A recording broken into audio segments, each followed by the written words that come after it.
स्वागत है दोस्तों आपके अपने YouTube चैनल NCERT जिंदाबाद में। जैसा कि हम जानते हैं हम क्लास 7th की हिस्ट्री पढ़ रहे हैं और जिसमें कि हम पहला चैप्टर क्लियर कर चुके हैं और आज हमारा चैप्टर है दूसरा, जिसका नाम है नए राजा और उनके राज्य। देखो मैं आपको बताते हुए चलूँ, हमारी वो हिस्ट्री जो कि कहानी की तरह पढ़ी जाती है, इसके बाद ये राजा, इसके बाद ये राजा, तो वो जो कहानी की तरह हिस्ट्री पढ़ी जाती है उसके आज हम नींव रखने वाले हैं। क्लियर हुआ? तो आज का जो चैप्टर है बहुत ही ज़्यादा इंपॉर्टेंट एंड इंटरेस्टिंग होने वाला है। ठीक है, तो बने रहिए साथ ही साथ में, और साथ में ही पढ़ेंगे हम लोगों के। और अगर आपने अभी तक खुद का अगर यूट्यूब चैनल नहीं सब्सक्राइब किया है तो ज़रूर कर लीजिए। खुद का से मतलब ये जो चैनल है ये आपका अपना यूट्यूब चैनल है। ठीक है, आप पढ़ेंगे, हम पढ़ेंगे, सब साथ में पढ़ेंगे। अब आगे चलते हैं, टाइम वेस्ट हुए। ठीक है, नए राजा और उनके राज्य, जिसका दूसरा चैप्टर है 7th की हिस्ट्री का।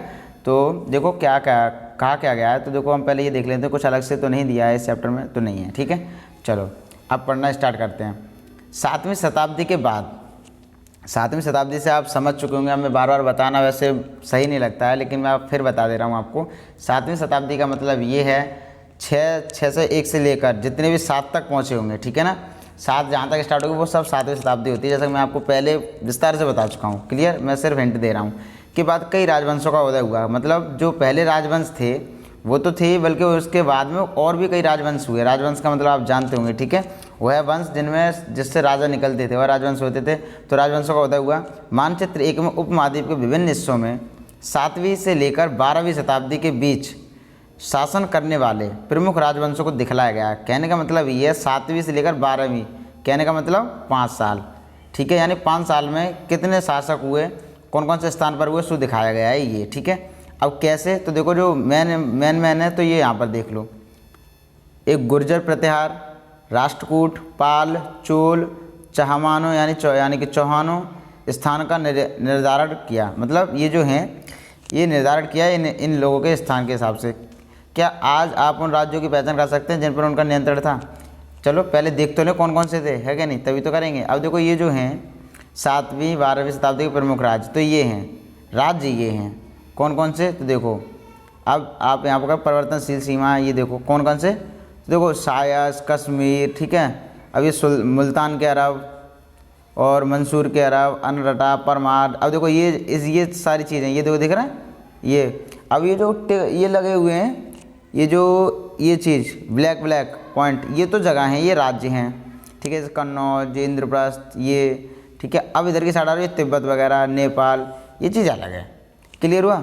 लेकिन अगर आप गौर करेंगे तो ये जो शासक थे बेशक अपने उपमहाद्वीप से अलग हैं, लेकिन ये शासक थे, इनका यहाँ पर भी कुछ ना कुछ नियंत्रण रहता होगा। ठीक है, इसलिए ये लिखे गए हैं। लेकिन ज़रूरी नहीं है इसलिए लिखे गए हैं कि ये नियंत्रण रहता होगा, ये इसलिए भी लिखे गए हैं क्योंकि हमारे राज्य के आसपास थे, तो उन्हें दर्शाने के लिए कि इनकी स्थिति स्पष्ट हो सके, इसलिए और दिए जाते हैं। लेकिन इनका जो मेन फोकस था वो ये थे। ठीक है ना, और ये हैं देखो परिवर्तनशील सीमाएँ। परिवर्तनशील सीमा का मतलब ये जो सीमाएं हैं ये परिवर्तित भी होती रहती है। जैसे मान लो राजा था, राजा ने अगर मान लो तिब्बत पे वो किया अटैक, तो तिब्बत का पूरा कर लिया, तो ये जो सीमाएं हैं ये ऐसे से हटकर ये ऐसे हो जाएंगी, इस तरीके से। क्लियर हुआ? तो इनके बारे में हम और भी आगे पढ़ेंगे। ठीक है, अब आगे चलते हैं। तो देखो नए राजवंशों का होता है, तो अब राजवंशों के बारे में पढ़ेंगे। 7वीं सदी आते आते, ठीक है, 7वीं सदी जब तक आ रही थी तब तक उपमहाद्वीप के विभिन्न भागों में बड़े भूस्वामी के बारे में आपको बता चुका हूँ, बड़े भूस्वामी और योद्धा सरदार अस्तित्व में आ चुके थे, बिल्कुल आ चुके थे। क्योंकि इस समय तक आपको अच्छे से पता है, मैंने आपको बताया था जो कि हो रहा था, ब्राह्मण जो थे, ब्राह्मणों का थोड़ा तबका बहुत ऊपर हो चुका था। तो जो क्षत्रिय वंश के जो राजा वगैरह होते थे वो ये कहते थे हम क्या नहीं कर सकते हैं। ठीक है ना, ये चीज़ें। तो उनके साथ साथ जो भूस्वामी थे वो भी थोड़ा सोचने लगे कि यार ऐसा हम भी कर सकते हैं, हमारे पास भी पैसा सब कुछ है। और उनके पास पैसा बढ़ता गया, तो भूस्वामी और योद्धा के जो सरदार होते थे वो सब लोग अस्तित्व में। मतलब कहने का तात्पर्य ये है उनकी खुद की एक पहचान बन चुकी थी। क्लियर? राजा लोग प्राय उन्हें अपने मोतहत यानी मातहत या सामंत के रूप में मान्यता देते थे। यानी कि ये जो लोग होते थे ये उनके सामंत कहलाते थे। उनसे उम्मीद की जाती थी कि वे राजा या स्वामी के लिए उपहार लाएं, उनके दरबार में हाजिरी लगाएं और उन्हें सैन्य सहायता प्रदान करें। किनसे? जो मतलब सामंत लोग होते थे उनसे ये उम्मीद करते थे कि इन्हें ये करना चाहिए। कौन? राजा। समझ में आया? राजा उम्मीद करते थे कि इन जो सामंत लोग हैं इन्हें हमारी ये चीज़ करनी चाहिए, उपहार लाएं हमारे लिए, हमारे सामने हाजिरी लगाएं, हमारी जो सैन्य सहायता है वो दें हमें। ठीक है, ये चीज़ें। अब अधिक सत्ता और संपदा हासिल करने पर सामंत लोग जो थे वो अपने आप को महासामंत या महामंडलेश्वर यानी कि पूरे मंडल का महान स्वामी इत्यादि घोषित कर देते थे। कहने का मतलब ये मतलब जैसे मान लो एक प्रकार से अगर आप गौर करेंगे तो राजा कितना इन पर निर्भर रहता था। मतलब उपहार ले आने तो किन से लाने, सामंत से। हाजिरी लगाएंगे तो कौन, सामंत। सैन्य सहायता देगा तो कौन, सामंत। मतलब इतनी सारी इनकी इंपॉर्टेंस बढ़ गई। तो ये क्या करते थे, अधिक सत्ता और संपदा हासिल करने के लिए ये अपने आप को ही महासामंत का भी घोषित कर लेते थे, महामंडलेश्वर। महामंडलेश्वर का मतलब ये है पूरे मंडल का एक महान स्वामी अपने आप को घोषित कर लेते थे, ठीक है। कभी कभी वे अपने स्वामी का आधिपत्य से स्वतंत्र हो जाने का दावा भी करते थे। मतलब ये कभी कभी वो ये कहते थे ऐसा है हमारे ऊपर कोई नहीं है, हम खुद में बहुत बड़ी ताकत हैं, मतलब हम स्वतंत्र हैं, ये भी दावा करते थे। इस तरह का एक उदाहरण मिलता है दक्कन में राष्ट्रकूटों का था। दक्कन में जो राष्ट्रकूट है, ठीक है ना, उसमें एक उदाहरण मिलता है। जैसे शुरुआत में वे कर्नाटक के चालुक्य राजाओं के अधीनस्थ थे। मतलब जो सामंत लोग थे राष्ट्रकूट में, जो दक्कन में राष्ट्रकूट है वहाँ की बात है, वहाँ पे जो चालुक्य राजा थे उनके अधीन को सामंत रहते थे शुरुआत में कर्नाटक। तो जो चालुक्य वंश थे वो कहाँ पे थे, कर्नाटक के थे। यानी कि दक्कन के राष्ट्रकूट में शुरुआत में कर्नाटक के जो चालुक्य राजा थे उनके अधीनस्थ रहते थे सामंत लोग। क्लियर। अब 8वीं सदी के मध्य में क्या हुआ, एक राष्ट्रकूट प्रधान, मतलब राष्ट्रकूट वंश का एक प्रधान हुआ दत्तिदुर्ग। उसका नाम क्या था, दत्तिदुर्ग। उसने अपने चालुक्य स्वामी की अधीनता से इनकार कर दिया। उसने कहा भाई साहब ऐसा मैं किसी के नीचे नहीं रहूँगा, सीधी बात है। किसने कह दिया, दत्तिदुर्ग ने। दत्तिदुर्ग कौन था, राष्ट्रकूट का ही एक प्रधान था, ठीक है।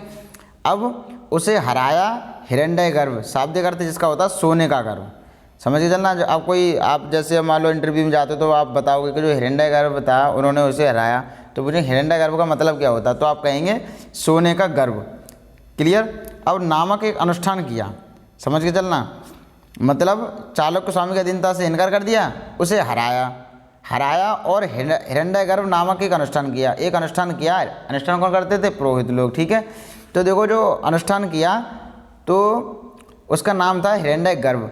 जब यह अनुष्ठान ब्राह्मणों की सहायता से संपन्न किया जाता था तो यह माना जाता था कि इससे याजक जन्मना क्षत्रिय ना होते हुए, मतलब जो इससे याजक जन्मना क्षत्रिय ना होते हुए वे क्षत्रिय के रूप में दोबारा क्षत्रिय प्राप्त कर लेगा। मतलब कहने का मतलब ये है, जैसे अब तक ये था, सबसे पहले मैंने आपको बताया काम के आधार पर वर्ग बांटे गए, फिर वंश के आधार पर बांट दिया कि जो पैदा हुआ जिस कुल में तो वो उसी कुल का हो गया, ठीक है ना। तो अब तक ये था कि मतलब जो क्षत्रिय वंश में पैदा होगा वही क्षत्रिय होगा। लेकिन जैसे ये जो एक था हिरण्यगर्भ, ये अनुष्ठान करके संपन्न हो जाता था ब्राह्मणों की सहायता से, तो क्या होता था, लोग ये मान लिया करते थे कि चाहे कोई जन्म से क्षत्रिय हो या ना हो, ठीक है, लेकिन क्षत्रिय के रूप में वो दोबारा क्षत्रियत्व प्राप्त कर लेगा, ये अगर अनुष्ठान हो जाता है तो। क्लियर। अब देखो कुछ अन्य उदाहरण में अगर देखें तो उद्यमी परिवार के पुरुषों ने, उद्यमी परिवारों के पुरुषों ने अपनी राजशाही कायम करने के लिए सैन्य कौशल का इस्तेमाल किया। समझ के चलना।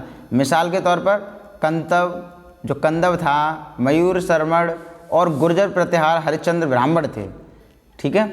ये सारे लोग थे, इन्होंने क्या किया, सैन्य कौशल का इस्तेमाल किया था, जिन्होंने अपने परंपरागत पेशे को छोड़कर शस्त्र को अपना लिया और क्रमशः कर्नाटक राजस्थान में अपने राज्य सफलतापूर्वक स्थापित किए। कहने का मतलब देखो ये है कि ऐसा नहीं है सारे ब्राह्मण के अनुष्ठान ही करते थे, नहीं, कुछ ब्राह्मण ऐसे थे जिन्होंने ये सारी चीज़ें त्याग कर, अपना जो पैतृक व्यवसाय था इस चीज़ को त्याग कर उन्होंने सोचा कि हम मतलब ये वेद वेद पढ़ने का ये अधिकार हमारा है, मान लिया, लेकिन अब क्या मतलब इससे भी कुछ हटके होना चाहिए। तो उन्होंने क्या किया, उन्होंने इस व्यवसाय को त्यागा, लेकिन कुछ लोगों ने, ठीक है, त्यागा और फिर उन्होंने क्या किया, शस्त्र पकड़े। जब शस्त्र पकड़े तो उन्होंने देखा कि कंदा मयूर शर्मण, ये जो मैं नाम बता रहा हूँ, कंदा मयूर शर्मण और गुर्जर प्रतिहार हरिश्चंद्र, ये दोनों ब्राह्मण थे, ठीक है, जिन्होंने अपने परंपरागत पेशे को छोड़कर शस्त्र को अपना लिया क्रमशः। अब जो कंदा मयूर शर्मण थे उन्होंने कर्नाटक पर, ठीक है, और जो गुर्जर प्रतिहार हरिश्चंद्र थे उन्होंने राजस्थान पर अपना पूरा सफलतापूर्वक स्थापित किया था, ठीक है। अब देखो राज्यों में जो प्रशासन होता था वो क्या होता था, तो इन नए राजाओं में से कईयों ने महाराज धीराज के बारे में आपको पहले भी जिक्र कर चुका हूँ एक चैप्टर में, ठीक है, शायद इससे पहले नहीं, 6th क्लास में था महाराज धीराज। उसका मतलब होता है राजाओं के राजा, ठीक है। त्रिभुवन चक्रवर्तीन मतलब 3 भुवनों का स्वामी, और इसी तरह की अन्य भारी भरकम उपाधियाँ धारण की थी लोगों ने। कौन से लोगों ने, यहाँ के जो राजा थे उन्होंने, ठीक है। अब देखो लेकिन इस तरह के दावों के बावजूद वे अपने सामंतों और साथ ही साथ किसान, व्यापारी या ब्राह्मणों के जो संगठन होते थे उनके साथ अपनी सत्ता की साझेदारी करते थे। मतलब देखो नाम तो रख लिया राजाओं के राजा यानी महाराज धीराज, ठीक है, त्रिभुवन चक्रवर्ती, इन 3 भुवनों का स्वामी। लेकिन फिर भी करते क्या थे भाई, सामंत लोग थे, किसान थे, व्यापारी थे, ब्राह्मण थे, इन लोगों के जो संगठन होते थे उनसे सबसे समझौता करने के बाद तभी इनकी सत्ता चलती थी। समझ में आया? तो वो चीज़ होती है। अब देखो ये जो गुफाएं दिखाई दे रही हैं चित्रवन में, ये जो गुफाएं हैं ये एलोरा की गुफाएं हैं। 15 का भित्ति चित्र है ये। एलोरा में कई सारी गुफाएं हैं जिसकी मैं, ठीक है, आपके बात करूंगा विस्तार से इस बारे में भी। तो एलोरा की जो गुफा 15 है उसका भित्ति चित्र है ये, गौर से देख लें आप, ठीक है। ये देखो इस टाइप से। अब क्या है, आगे बढ़ते हैं। जिसमें विष्णु को नरसिंह, अब आपने देखा होगा जो साउथ की मूवी होती है उसमें पूजा होती है नरसिम्हा की, ठीक है, तो नरसिंहा यही है। तो जिसमें विष्णु को नरसिंह अर्थात पुरुष सिंह के रूप में दिखलाया गया है। यह राष्ट्रकूट काल की प्रकृति है। कब की है ये? राष्ट्रकूट काल की। क्लियर हुआ? अब ये आ रहा है, क्या आपके विचार में, या आपके लिए क्या आपके विचार में उस दौर में एक शासक बनने के लिए क्षत्रिय के रूप में पैदा होना महत्वपूर्ण था? बिल्कुल नहीं होना, बिल्कुल नहीं था। क्योंकि देखो, जब अगर ये लोग ऐसा कर सकते हैं, ये अपना मतलब ये ब्राह्मण लोग अपना पेशे को छोड़कर क्षत्रिय बन सकते हैं, या फिर कोई अनुष्ठान करके कोई क्षत्रिय बन सकता है, तो क्या ज़रूरत है क्षत्रिय कुल में पैदा होने की? ठीक है ना। अब आगे चलते हैं। अब देखो इन सभी राजाओं में उत्पादकों, अर्थात उत्पादक कौन होते हैं? जो उत्पाद करते हैं किसी चीज़ का, ठीक है। अब इन सभी राज्यों में उत्पादकों अर्थात किसानों, पशुपालकों, कारीगरों, इन सब से संसाधन इकट्ठे किए जाते थे। संसाधन का मतलब ये जो भी चीज़ें उत्पाद करते थे उन चीज़ों को इकट्ठा किया जाता था। इनको अक्सर अपने उत्पादों का एक हिस्सा त्यागने के लिए मनाया या फिर बाध्य किया जाता था। मतलब इन्हें देना ही देना हो जाता था, या तो इनसे रिक्वेस्ट करके लो या फिर इनसे ज़बरदस्ती लो, लेना ही पड़ता था। तो कभी कभी इस हिस्से को लगान, मतलब क्या नाम दिया? लगान। और आपको ध्यान हो, मैंने आपको बताया था इसे हिस्सा कब कहा गया था? 6 क्लास में पढ़ाया था मैंने। ज़मीन का एक भाग होता है जिसे हम हिस्सा बोलते हैं, मतलब ये लोग हिस्सा के रूप में लेते थे, उसको बोलते थे हिस्सा। अब उस हिस्सा को किस नाम से बोल दिया? लगान से, ठीक है। लगान मानकर वसूला जाता था, क्योंकि प्राप्त करने वाला जो भूस्वामी होता था, भूस्वामी होने का दावा करता था। वो कहता था भाई देखो मैं भूस्वामी हूँ तो मुझे ये चीज़ देनी पड़ेगी, क्या? लगान। अब राजस्व व्यापारियों से भी लिया जाता था। राजस्व जो होता है, जो राजस्व करता, वो व्यापारियों से भी लिया जाता था। क्लियर? अब बात आती है 400 कर। ये क्या चीज़ है? तो देखो अगर ये अलग कलर में दिया तो इसका कुछ मतलब होगा ज़रूर, ठीक है। आप इम्पोर्टेंट समझ कर इसे बहुत अच्छे से पढ़िए। देखिएगा, तमिलनाडु में शासन करने वाले चोल वंश के अभिलेखों में विभिन्न किस्म के करों के लिए 400 से ज़्यादा सूचक शब्द मिलते हैं। समझ के चलना, 400 कर का मतलब यही है जो तमिलनाडु में शासन करने वाले चोल वंश थे। अभी मैंने बताया आपको कि जो राष्ट्रकूट में, ठीक है ना, जो राष्ट्रकूट में तमिलनाडु के, सॉरी कर्नाटक के बोला था मैंने, तो कर्नाटक तमिलनाडु उधर ही है, ठीक है। तो वो चीज़ आप ध्यान रखना, चोल वंश का मतलब ये है कि इधर से जो लोग थे वही चोल वंश थे, ठीक है, तमिलनाडु कर्नाटक साइड में। तो तमिलनाडु में शासन करने वाले चोल वंश के अभिलेखों में विभिन्न किस्म के करों के लिए 400 से ज़्यादा सूचक शब्द मिलते हैं। सबसे अधिक उल्लेखित जो कर हैं वेट्टी, जो नगद की बजाय जबरन श्रम के रूप में लिया जाता था। मतलब ये बेटी जो कर है ना, ये नगद नहीं लिया जाता था, बल्कि श्रम के रूप में लिया जाता था। उनसे कहते थे तुम यहाँ पर जो भी हुनर जानते हो वो करो, यहाँ तुमसे नगद रुपया नहीं लिया जाएगा। उनका ये कर था, यानी जबरन श्रम और कदमाई यानी कि भू राजस्व थे, ठीक है। मकान पर छाजन डालने पर लगने वाला कर, खजूर या ताड़ के पेड़ पर चढ़ने के लिए सीढ़ी के इस्तेमाल पर लगने वाला कर, पारिवारिक संपत्ति का उत्तराधिकार हासिल करने के लिए लगने वाले कर इत्यादि का भी उल्लेख मिलता है। मतलब ऐसे कई सारे कर थे जो देने ही पड़ते थे, जबकि उनका कोई दायित्व तो नहीं है देने का, ठीक है, लेकिन देने पड़ते थे। अब देखो ये संसाधन राजा की व्यवस्था का वित्तीय आधार बनते थे। बिल्कुल बनेंगे भाई। जब कोई, अब देखो ये क्या होता था, ये संसाधन जो होते थे राजा को मिलते थे। अब राजा का जो था, ये एक प्रकार से आप कह सकते हो वित्त जो होता है, इकोनॉमिक, ठीक है ना, उसका आधार बनते थे। साथ ही मंदिरों और दुर्गों के निर्माण में भी इस्तेमाल होते थे। बिल्कुल होंगे भैया, ठीक है। संसाधन उन युद्धों को लड़ने में भी इस्तेमाल होते थे जिनसे लूट की शक्ल में धन मिलने की तथा जमीन और व्यापारी मार्गों के प्रयोग की संभावना बनती थी। कहने का मतलब ये, जितने भी संसाधन मिलते थे राजा को वित्तीय सहायता प्रदान करते थे, ठीक है, क्योंकि उसी का आधार बनते थे ये चीज़ें। अब साथ ही मंदिर वगैरह होते थे तो उनमें मंदिर होते, दुर्ग होते थे, उनका निर्माण होता था, उसमें भी इस्तेमाल होते थे। संसाधन उन युद्धों को लड़ने में भी इस्तेमाल होते थे जिनसे लूट की शक्ल में, मतलब लूट की शक्ल होती थी, लेकिन लूट कहेंगे नहीं उसे, लूट की शक्ल, कहने का तात्पर्य ये है, लूट की शक्ल में धन मिलने की तथा जमीन और व्यापारिक मार्गों के प्रयोग की संभावना बनती थी। क्लियर हुआ? अब देखो, राजस्व वसूली के लिए पदाधिकारियों की नियुक्ति सामान्यतः प्रभावशाली परिवारों के बीच से ही की जाती थी, ठीक है, और प्राय वंशानुगत होती थी। सेना में भी ऐसा होता था, कई बार राजा के निकट संबंधी ही इन ओहदों पर होते थे। कहने का मतलब ये है, देखो पहले क्या होता था, जो भी अच्छे अच्छे पद होते थे, जैसे मान लो किसी गांव से किसी को कर चाहिए, तो उस गांव में पहले वो ये देखते थे कि इसमें सबसे ज़्यादा ताकतवर समृद्ध परिवार कौन है, तो उसी में से बनाते थे। ठीक है, और कई सालों तक उसी में से बनते रहते थे। कहने का तात्पर्य ये है। ठीक है, अब जैसे अब सैन्य पद होते थे जो राजा के आसपास होते थे, तो उस पर जो बड़े पद होते थे उस पर वो बैठते थे जो राजा के निकट संबंधी होते थे वो लोग। ठीक है, अब आगे चलता है प्रशस्तियाँ और भूमि अनुदान। प्रशस्तियाँ मैं आपको बता चुका हूँ, दोबारा फिर बताता हूँ कि जो लोग होते थे कवि वगैरह, ठीक है, जो राजा के वहाँ पे रहते थे दरबार में, तो वो लोग राजा की तारीफ़ों का एक प्रकार से पुल बांधते थे, या आप ये समझ लो। ठीक है, या फिर जो भी उनकी विजय होती थी उनका गुणगान करते थे। तो जिस अभिलेखों पर क्या करते हैं उन्हें प्रशस्तियाँ बोलते हैं, एक प्रकार से प्रशंसा पत्र। और भूमि अनुदान, भूमि का दान। ठीक है, अब देखो क्या, प्रशस्तियों में ऐसे ब्यौरे होते हैं जो शब्द से सत्य नहीं भी हो सकते। मैंने बोला आपको वो बहुत ज़्यादा गुणगान किया करते हैं, मतलब कभी कभी तारीफ़ों का पुल भी बांधते थे, तो ज़रूरी नहीं है पूरा सत्य हो, लेकिन ऐसा हुआ है इसलिए तो होता है। ठीक है, अब देखो लेकिन ये प्रशस्ति हमें बताती हैं कि शासक खुद को कैसे दर्शाना चाहते थे। मिसाल के लिए सूरवीर विजय योद्धा के रूप में ये विद्वान ब्राह्मणों द्वारा रची गई थी जो अक्सर प्रशासन में मदद करते थे। अब देखो प्रशासन का रूप आज की व्यवस्था से किन मायनों में भिन्न था, तो कुछ अलग दिया नहीं है। ठीक है, अब आगे चलते हैं। अब बात आती है नागभट्ट की उपलब्धियाँ। अब ये नागभट्ट कौन थे, तो इनके बारे में भी मैं आपको विस्तार से बताऊंगा, बस आप अभी ये नाम ध्यान रखें। मैंने आपसे बोला आज हम उस कहानी की स्टार्टिंग करने वाले हैं, नींव रखने वाले हैं, जिस हिस्ट्री को हम कहानी के रूप में पढ़ेंगे। ठीक है, तो आपको सिर्फ ये नाम जो है अजीब ना लगे आगे चल के, इसलिए बोल रहा हूँ बार बार। तो नागभट्ट की उपलब्धियाँ, कई शासकों ने प्रशस्तियों में अपनी उपलब्धियों का बखान किया है।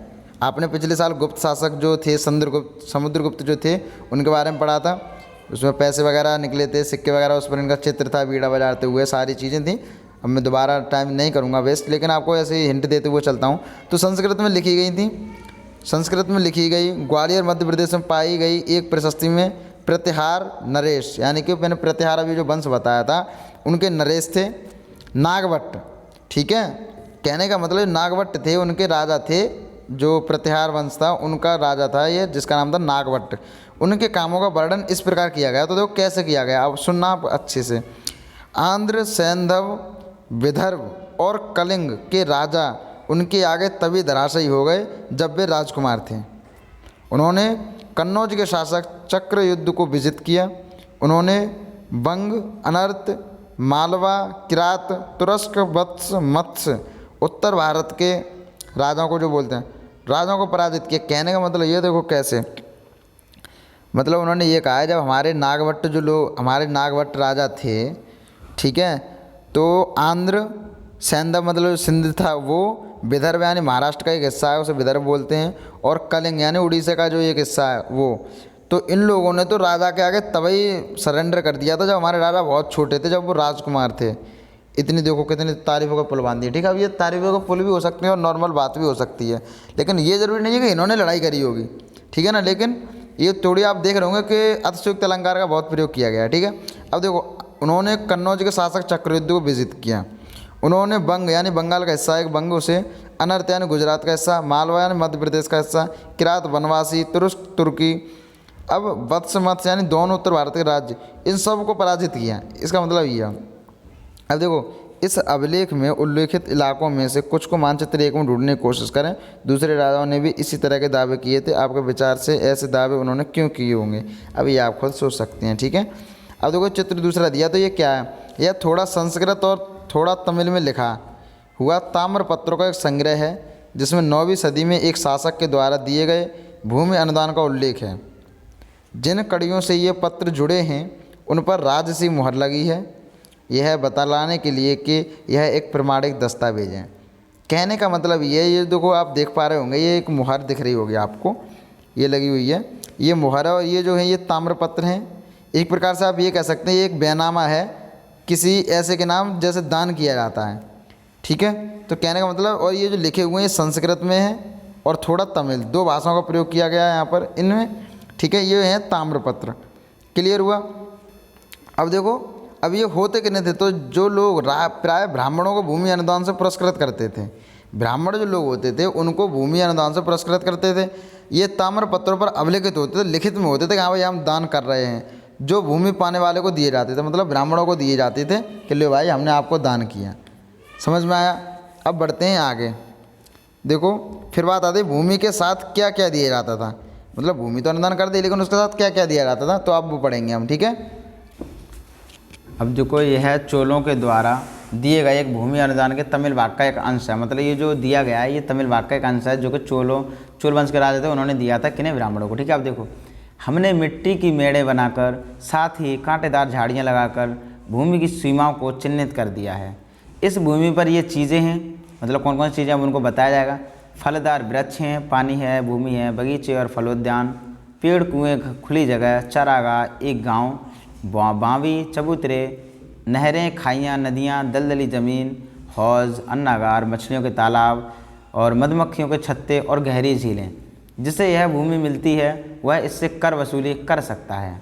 वह न्यायाधिकारियों द्वारा जुर्माने के तौर पर लगाए गए कर वसूल सकता है। पान के पत्तों पर लगने वाले कर, बुने हुए कपड़ों पर लगने वाले कर, साथ ही साथ वाहनों पर लगने वाले कर, ये सब वसूल सकता है। वह पकी ईंटों के बने ऊपरी माले पर बड़े कमरे बनवा सकता है, बड़े और छोटे कुएं खुदवा सकता है, पेड़ और कांटेदार झाड़ियाँ लगवा सकता है, ज़रूरी हो तो सिंचाई के लिए नहर भी बनवा सकता है। उसे यह सुनिश्चित करना चाहिए कि पानी बर्बाद ना हो और तटबंधों का निर्माण हो। तो लेख में सिंचाई के जितने संभव जरूरतों को लेकर उनकी सूची बनाई और विचार विमर्श कीजिए इनका कैसे इस्तेमाल होता है। कहने का मतलब ये देखो पूरी डिटेल देते थे, लिख के देते थे, तो क्या क्या चीज़ है, आप क्या क्या कर सकते हैं, लेकिन उसमें शर्तें क्या हैं, मतलब सारी चीज़ें दिया करते थे। तो उस चीज़ के एक ये अंश दिया गया, ठीक है। तो इस प्रकार से होता था।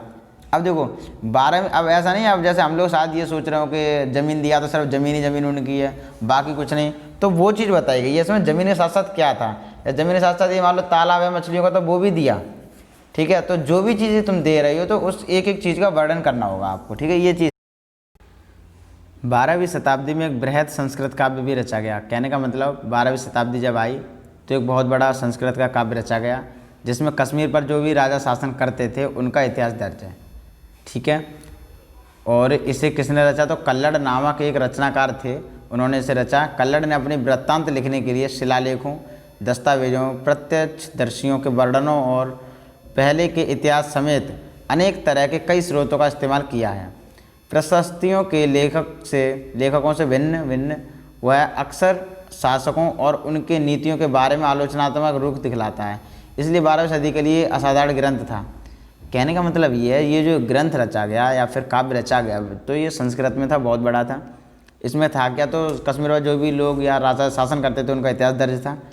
इसकी विशेषता क्या थी, तो विशेषता इसकी ये थी, क्योंकि इसका ये नहीं है सिर्फ उसने देखा वही लिख दिया, नहीं, विशेषता इसकी ये थी कि उन्होंने जितने भी शिलालेख थे, दस्तावेज थे, प्रत्यक्षदर्शी के वर्णन थे, जो सामने लोगों ने देखा उनके भी वर्णन थे वो भी, और पहले के जो इतिहास थे वो भी, इन सब का इस्तेमाल किया। और प्रशस्तियों के लेखकों से भिन्न, मतलब जैसे प्रशस्ति लोग लिखते हैं उनसे अलग होकर थोड़ा काम किया, जैसे शासकों और उनकी नीतियों के बारे में आलोचनात्मक रुख दिखलाया, मतलब जैसे पत्रकार होते हैं, ठीक है।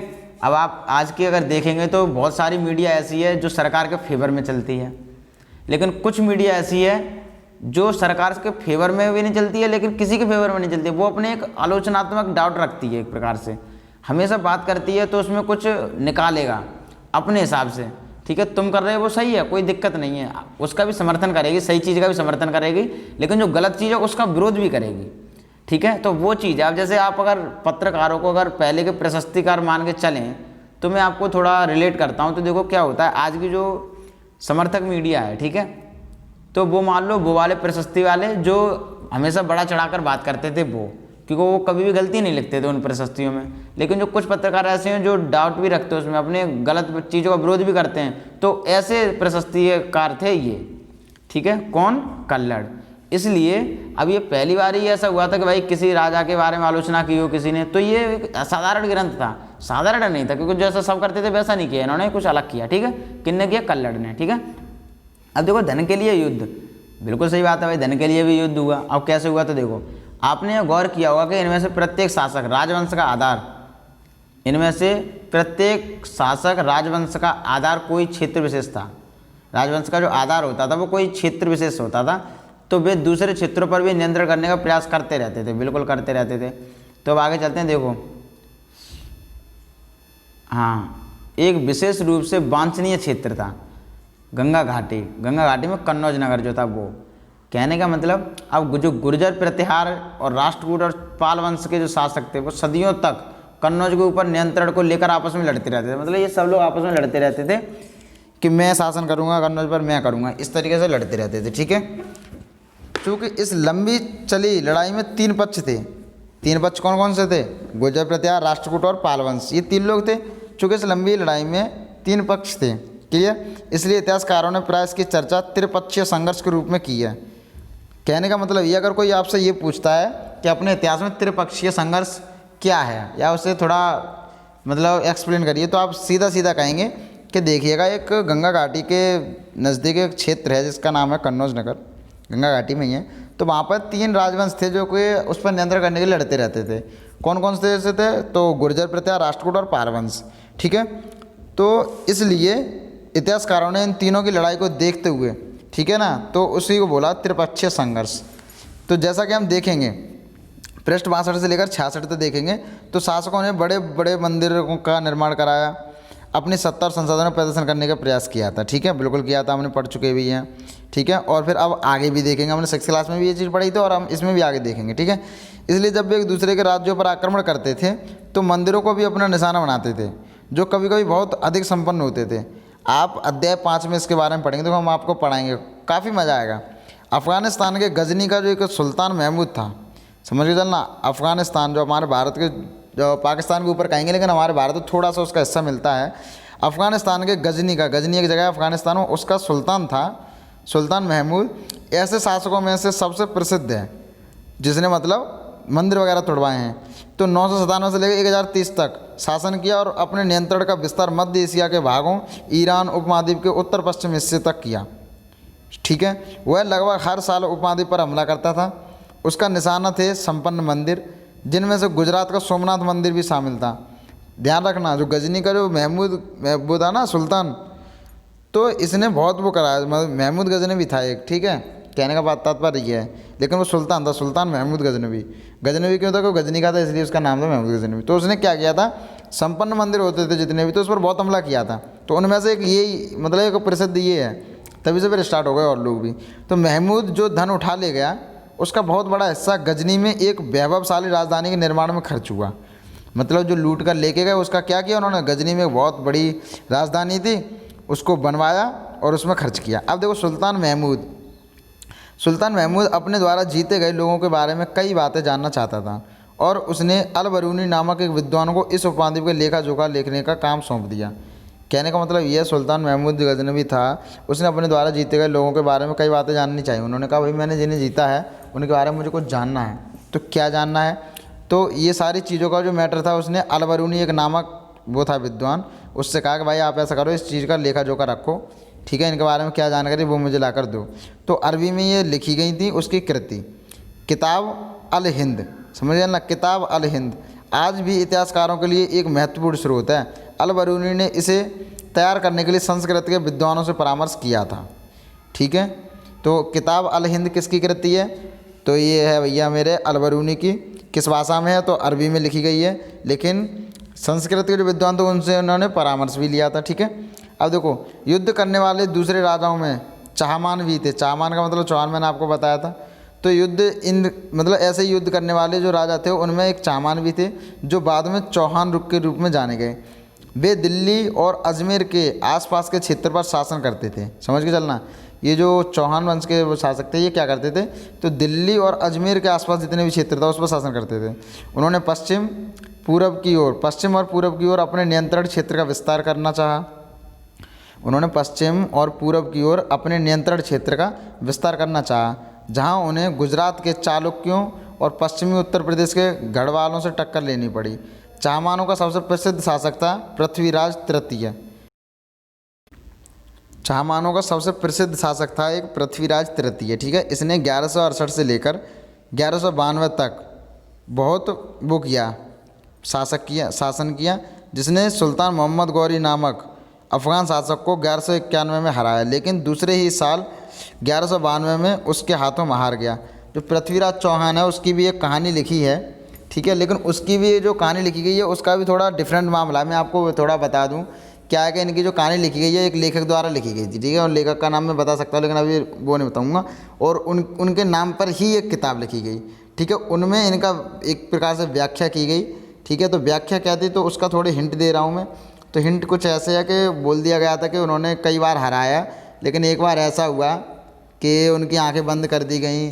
शायद आपने कहानी सुनी भी होगी पृथ्वीराज चौहान वाली, कि उनकी आंखें बंद कर दी गई और उनसे बोला कि भाई निशाना लगाओ, ठीक है। तो उन्होंने निशाना लगाया, तो अचानक से उन्होंने बोल दिया कि उन्होंने इशारा कर दिया, जो उनके लेखक थे उन्होंने इशारा किया, ठीक है। और इशारा उन्होंने कुछ ऐसा किया कि डायरेक्ट ये जो मोहम्मद गौरी था इसको लगवाने के लिए इशारा किया था।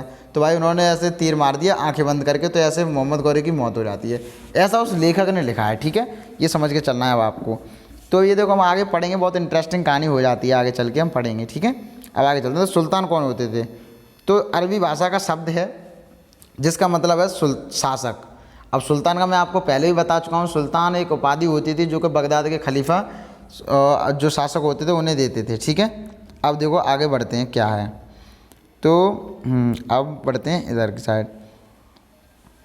चोल राज्य नज़दीक से एक नज़र। अब देखो नज़दीक अगर देखें, नज़दीक जाएं थोड़ा, तो देखें चोल जो राज्य था ये रहा।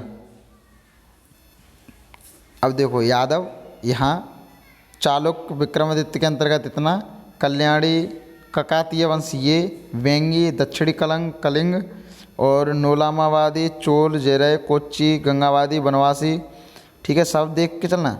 और पोडियन मदुराय उरियर और तेजावर गंगकोंड चोलपुरम कोच्चि, ये सारी चीज़ें इस तरीके से आप देख लेना, आप किताब में भी देख सकते हैं। मैं टाइम वेस्ट करूँगा ऐसे तो फालतू वीडियो लंबी बढ़ेगी, ठीक है। अब देखो उरैयूर से तांजवूर तक, उरैयूर जो था वहाँ से लेकर कहाँ तक, तंजावुर तक। कहने का मतलब ये, अब आप गौर करना कहाँ से कहाँ तक बता रहे हैं, तो इसी में देखते हैं हम। देखो मतलब यहाँ से लेकर यहाँ तक की बात चल रही है अब, ठीक है। अब क्या चल रही, तो आप देखो समझ के चलना क्या कहना चाह रहे हैं। तो कावेरी डेल्टा में मुट्टरयार नाम से प्रसिद्ध एक छोटे से मुखिया परिवार की सत्ता थी। कहानी स्टार्ट होने वाली है, धीरे धीरे इसी तरीके से होगी, आगे चल के और इंटरेस्टिंग कहानियाँ होंगी, ठीक है। वे कांचीपुरम के पल्लव राजाओं के मातहत थे। मातहत का मतलब समझ रहे होंगे, सामंत थे। उरयार एक चोल वंशीय प्राचीन मुखिया परिवार के विजयालय ने 9वीं सदी के मध्य में मुट्टरयारों जो थे उनको हराकर इस डेल्टा पर कब्जा जमाया था। उसने वहाँ तंजावुर शहर और निसंबुद्दीन देवी का मंदिर बनवाया। विजयालय के उत्तराधिकारियों ने पड़ोसी इलाकों को जीता, समझ गए ना। विजयालयों के उत्तराधिकारियों ने पड़ोसी इलाकों को जीता और उसका राज्य अपने क्षेत्रफल तथा शक्ति दोनों रूप में बढ़ता गया। दक्षिण और उत्तर के पांड्यन और पल्लव के इलाके इस राज्य का हिस्सा बना लिए गए। राजराज प्रथम, ठीक है, जो सबसे शक्तिशाली चोल शासक माना जाता है, समझ के चलना। सबसे ज़्यादा चोल शासक कौन है, राजराज प्रथम, ठीक है। तो 985 में राजा बना। उसी ने इनमें से ज़्यादातर क्षेत्रों पर अपने नियंत्रण का विस्तार किया। उसने साम्राज्य के प्रशासन का भी पुनर्गठन किया। राजराज के पुत्र राजेंद्र प्रथम ने उसकी नीतियों को जारी रखा और उसने गंगा घाटी, श्रीलंका तथा दक्षिण पूर्व एशिया के देशों पर हमला भी किया। इन अभियानों के लिए उसने एक जल सेना भी बनाई। भव्य मंदिर और कांस्य मूर्ति कला। राजराज और राजेंद्र प्रथम द्वारा बनवाए गए तंजावुर और गंगई कोंडचोलपुरम के बड़े मंदिर स्थापित और मूर्तिकला दृष्टि से यह एक बहुत बड़ा चमत्कार सा है, समझ के चलना। जो भव्य मंदिर और कांस्य मूर्तिकला अब इन चीज़ों में दिखाई देगी, ठीक है। चोल मंदिर अक्सर अपने आसपास विकसित होने वाली बस्तियों के केंद्र बन गए थे। ये शिल्प उत्पादन के केंद्र भी थे। ये मंदिर शासकों और अन्य लोगों द्वारा दी गई जो भूमि होती थी उससे भी संपन्न हो गए थे। इस भूमि की उपज उन सारे विशेषज्ञों का निर्वाह करने में खर्च होती थी जो मंदिर के आसपास रहते थे, उसके लिए काम करते थे, जैसे पुरोहित, मालाकार, बावर्ची, मेहतर, ये सारे लोग थे, इनके लिए ये काम आती थी, ठीक है। तो सारे आप कह सकते हो इन ज़मीनों पर कौन निर्भर रहते थे, तो ये लोग जो दान मिलती थी ज़मीन उन पर ये लोग निर्भर रहते थे, ठीक है। अब देखो आगे क्या है, ये जो दिख रहा है ये मंदिर, ये देखो क्या है, इसके बारे में थोड़ा पढ़ें। गंगई कोंडचोलपुरम का एक मंदिर है, छत जिस तरह से क्रमशः पतली होती गई उस पर गौर करें। बाहरी दीवारों को सजाने के लिए पत्थर की जो प्रतिमाएं अलंकृत की गई हैं उन्हें भी देखिए, मतलब कितना सुंदर बनाया गया था, कितनी अच्छी कलाकारी थी, ठीक है ना। अब देखो, आप इसे एक श्रद्धा या आस्था के रूप से ना देखें, लेकिन आप एक कलाकारी के रूप से देख सकते हैं। देखो दीवारें क्या सुपर हैं, ठीक है, कितनी अच्छी हैं, आकर्षित हैं, अलंकृत की गई हैं इन पर ना, और एक प्रकार से कितनी अच्छी बिल्डिंग है, ऊपर की साइड शंकुकार होती चली गई है। तो इस चीज़ से ये कलाकारी देखने को मिलती है। अब देखो संगीतकार, नर्तक इत्यादि। दूसरे शब्दों में अगर देखा जाए तो मंदिर सिर्फ पूजा आराधना के स्थान नहीं थे, वे आर्थिक, सामाजिक और सांस्कृतिक जीवन के केंद्र भी थे। देखो हम बताएं आपको, आज भी जो मंदिर है वो सिर्फ आस्था का विचार नहीं है। बहुत सारे लोगों की उसी से रोटी चल रही है, बहुत सारे लोगों का बिजनेस है, बहुत सारे लोगों को सामाजिक आस्था है, तो बहुत सारे लोग उसको संस्कृति भी मानते हैं, ठीक है। ऐसे मतलब कई सारे विचार हैं। मंदिर के साथ जुड़े हुए शिल्पों में सबसे विशिष्ट था कांस्य प्रतिमाएं बनाने का काम, ठीक। चोल कांस्य प्रतिमा संसार की सबसे उत्कृष्ट कांस्य प्रतिमाओं में से गिनी जाती है। समझ के चलना, कौन सी? चोल कांस्य प्रतिमाएं संसार की सबसे उत्कृष्ट कांस्य प्रतिमाओं में से गिनी जाती हैं। ज़्यादातर प्रतिमाएं तो देवी देवताओं की होती थीं, लेकिन कुछ प्रतिमाएं भक्तों को भी बनाई गई थी। कुछ प्रतिमाएं ऐसी थी जो भक्तों की भी बनाई गई थी। अब बात आती है कृषि और सिंचाई। देखो अगर आप ये मूर्ति देखेंगे, ये भी कांस्य की है, कितनी सुंदर है। देखो एक चोल कांस्य प्रतिमा है, ये कितनी सावधानी के साथ उसे अलंकृत किया गया, इस पर गौर कीजिए। ऐसी प्रतिमा किस तरह बनाई जाती हैं ये जानने के लिए अध्याय 6 देखिए। हम पढ़ेंगे जब अध्याय 6 तब देखेंगे कैसे बनाई गई थी ये, लेकिन ठीक है अभी आप इनका थोड़ा देख लीजिए कितनी सुंदर बनाई गई हैं। किसी देवी की मूर्ति बनाई गई है ये, तो देखो सिर्फ पत्थर की है, लेकिन आप कह सकते हैं ये पत्थर है। ऐसा लगता है जैसे किसी लेडीज़ को ही एकदम कोई शराब देकर उसको बना दिया गया है, पत्थर का है ना। ऐसे इतना अच्छी सुंदर वो मूर्तिकला होती थी। तो बात आती है कृषि और सिंचाई की, ठीक है। तो देखो चोलों की कई उपलब्धियां कृषि में हुए नए विकासों के माध्यम से संभव हुई। जैसे मानचित्र 2 में देखिए, गौर कीजिए कि कावेरी नदी जो थी बंगाली खाड़ी में मिलने से पहले कई छोटी छोटी शाखाओं में बढ़ जाती है। वो देखने की ज़रूरत नहीं है, हम लोगों को पहले से ही पता है, ठीक है। ये शाखाएं बार बार पानी में उलीचती हैं ये शाखाएं बार बार, जिससे किनारों पर उपजाऊ मिट्टी जमा होती रहती थी। शाखाओं का पानी जो होता था वो कृषि, विशेषतः चावल की खेती के लिए आवश्यक आर्द्रता जो होती है वो मुहैया कराता था, ठीक है। हालांकि तमिलनाडु के दूसरे हिस्से में कृषि पहले ही विकसित हो चुकी थी, पर 5वीं और 6वीं सदी में आकर इस इलाके में बड़े पैमाने पर खेती शुरू हो गई। कहाँ पर? तमिलनाडु में, ठीक है।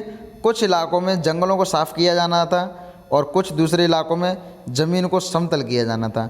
डेल्टा क्षेत्रों में बाढ़ रोकने के लिए तटबंध बनाए जाने थे और पानी को खेतों तक ले जाने के लिए नहरों का निर्माण कराना था। मतलब कई क्षेत्रों में एक साल में 2 फसलें उगाई जाती थी। समझ के चलना, ये सारे काम भी कराने थे। और कई क्षेत्र ऐसे भी थे जहाँ पे एक साल में 2 फसलें उगाई जाती थी। अब देखो आगे बढ़ते हैं। अब ये जो चित्र 5 दिया गया है ये क्या चीज़ है? तो देखो 9वीं शताब्दी में तमिलनाडु का एक जलद्वार है, ये जलद्वार। हौज से नदी की शाखाओं में पानी के प्रवाह को इसके जरिए नियंत्रित किया जाता था। इस पानी से खेत सींचे जाते थे। क्लियर हुआ? कई जगहों पर फसलों की सिंचाई कृत्रिम रूप से करना जरूरी था। सिंचाई के लिए कई पद्धतियां अपनाई जाती थीं। कुछ इलाकों में कुएं खोदे गए, कुछ अन्य जगहों में बारिश के पानी को इकट्ठा करने के लिए विशाल सरोवर बनाए गए। स्मरण रहे कि मतलब यानी याद रहे कि सिंचाई के काम में योजना की ज़रूरत होती है, जैसे श्रम और संसाधनों को व्यवस्थित करना, इन कामों की देखरेख करना और यह तय करना कि पानी का जो बंटवारा कैसे किया जाए। ज़्यादातर नए शासकों का साथ ही साथ गांव में रहने वाले लोगों ने इन गतिविधियों में सक्रिय रूप से दिलचस्पी दिखलाई। साम्राज्य का जो प्रशासन होता था वो कैसे है? तो देखो प्रशासन किस प्रकार संगठित था।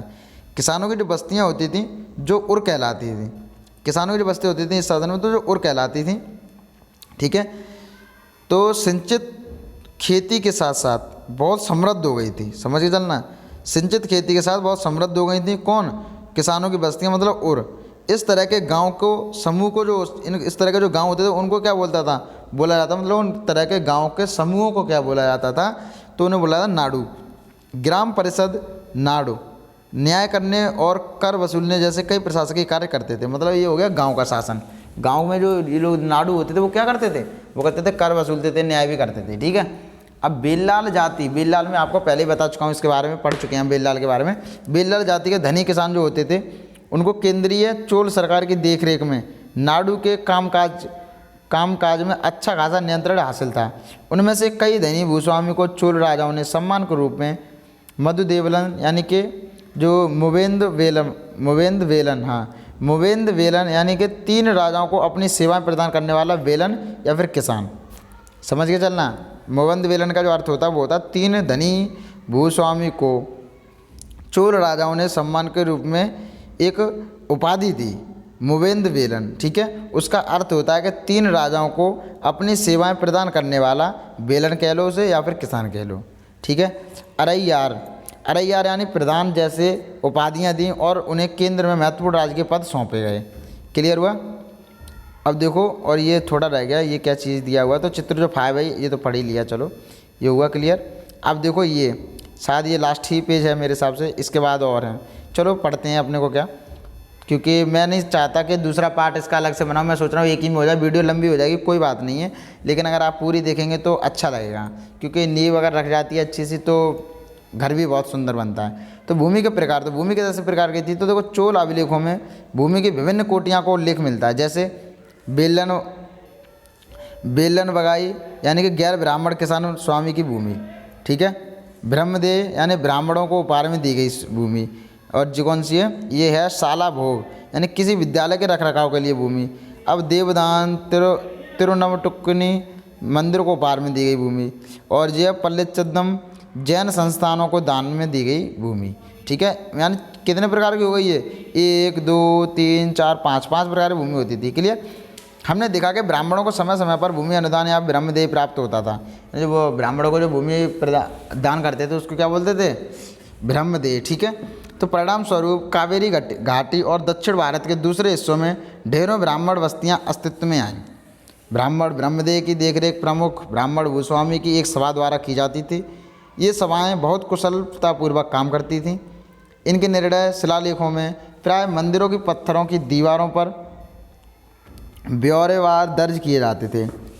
नगरम के नाम से ज्ञात व्यापारियों, समझ लेना, नगरम के नाम से ज्ञात व्यापारियों के संघ भी अक्सर शहरों में प्रशासनिक कार्य संपादित करते थे। तो देखो तमिलनाडु के चिंगलपुट जिले के उत्तर मेरूर से प्राप्त अभिलेख में इस बात का सविस्तार वर्णन किया गया है कि ब्राह्मणों की सभा का संगठन कैसा था। सिंचाई का कामकाज, बाग बगीचों, मंदिरों इत्यादि की देखरेख करने के लिए सभा में विभिन्न समितियां होती थीं। इनमें सदस्यता के लिए जो लोग योग्य होते थे उनके नाम तालपत्र के छोटे टिकट पर लिखे जाते थे। किनके पर, तालपत्र के छोटे टिकटों पर, और मिट्टी के बर्तनों में रखे जाते थे। और किसी छोटे लड़के को हर समिति के लिए एक के बाद एक टिकट निकालने के लिए कहा जाता था। क्लियर हुआ। अब बढ़ते हैं आगे, ये भी हो गया। अब आई थिंक शायद लास्ट पेज ही होगा ये, हाँ लास्ट और थोड़ा और है फिर, ठीक है। अब देखो ये भी पढ़ ही लेते हैं, कितना टाइम हो गया, तो हाँ काफ़ी हो गया, चलो। अब देखो अभिलेख और लिखित सामग्री। तो उत्तर मेरूर अभिलेख के अनुसार सभा की सदस्यता, समझ के चलना, उत्तर मेरूर अभिलेख जो मैंने अभी बताया, उत्तर मेरूर अभिलेख तो था, उसके अनुसार सभा की सदस्यता कैसे ली जाती थी। तो देखो सभा की सदस्यता के लिए इच्छुक लोगों की ऐसी भूमि का स्वामी होना चाहिए जहाँ से भू राजस्व वसूला जाता है, ये पहली बात। उनके पास अपना घर होना चाहिए। उनकी जो उम्र है वो 35 से 70 साल के बीच होनी चाहिए। उन्हें वेदों का अभिज्ञान होना चाहिए। अब बताओ, एक बात बता के चलना, वेदों का ज्ञान किन्हें हो सकता है? वो तो अच्छा है कि भूस्वामी लोग जो थे और क्षत्रिय लोग थे उन्होंने थोड़ा आंदोलन कर दिया था, भाई हम भी वेद पढ़ेंगे, इसलिए हो सकता है उन पर भी ज़्यादा है। लेकिन आप गौर करके देखोगे तो सोचोगे कि जो लोग शूद्र थे या महिलाएं थीं उन्हें कभी भी इन चीज़ों की सदस्यता नहीं मिलती होगी, क्योंकि उन्हें तो कभी वेद पढ़ने का अधिकार हुआ ही नहीं, ठीक है। तो ये थोड़ा गौर करने की बात है, क्योंकि ये रिलेट करोगे तभी समझ में आएगा। तो अब देखो, उन्हें वेदों का ज्ञान होना चाहिए, उन्हें प्रशासनिक मामलों की अच्छी जानकारी होनी चाहिए और ईमानदार होना चाहिए। यदि कोई पिछले 3 सालों में से किसी समिति का सदस्य रहा है तो वह किसी और समिति का सदस्य नहीं बन सकता। जिसने अपने या अपने संबंधियों के खाते जमा नहीं कराए हैं वह चुनाव नहीं लड़ सकता। अभिलेखों में राजाओं और शक्ति संपन्न पुरुषों के बारे में तो जानकारी मिलती है, लेकिन यह जानना खासा मुश्किल है कि साधारण मर्दों और औरतों का जीवन इस राज्य में कैसा था।